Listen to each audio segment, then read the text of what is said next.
Yeah, I want to say it was yesterday. I saw something interesting somebody said about grown women rap, and I said, "Uh oh." Touch on it. Unpack it. I said, "Uh oh," and I said, "Well, it's the natural progression because after you're done with the games, I mean, in life, you know, at first you have fun, and then that time expires, and then you become an adult." And I feel like it's time to hear some more of that content, some of that content coming from the women because it's one sided. Very, very one sided. Um, I want to ask you how you feel about it. Even though I know how you feel about it, but I want to ask you about that. When that question is posed to me, it's typically, depending on who's asking the question, it's typically as if you're, well, let's just say of course, Cardi B is bigger than I am. Let's just take that for instance. It's automatically, well, is it because you're not where she's at? Hell no, it's because it's the truth. You know, it's always been structured that way, and it's been marketed that way. Like they're gonna mark, like I think with the last podcast interview that we did, I touched on how this Jewish record label exec said that he was asked why he didn't promote a Queen Latifah or 3D Nate or something like that as much as they did. What was that group that NWA had, the female group that came out after them, or Foxy Brown or Lil Kim or whatever.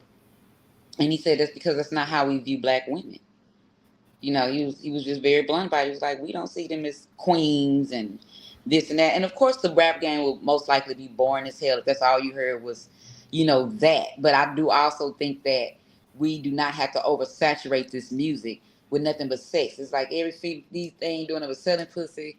Oh, you can't pay for it, you can't afford it. That's the only way you're gonna get it.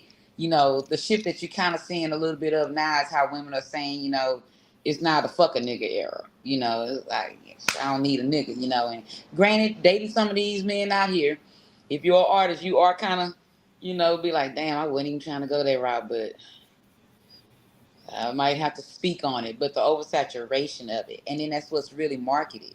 You hear a lot of people talk about, I'm tired of hearing that. That's all they're talking about. That's all they're talking about. But that's all you're playing too. When you go to the club, that's what you're turning up to.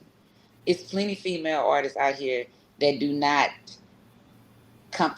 impact, just compound a career with, sexual innuendos. And then on top of that, there's other ways to say it. So as a female artist, it's kind of like, I don't throw ass, and I'm like, hey, I mean, a lot of these female artists that I'm around, they're younger than me. Throw ass, baby, throw it.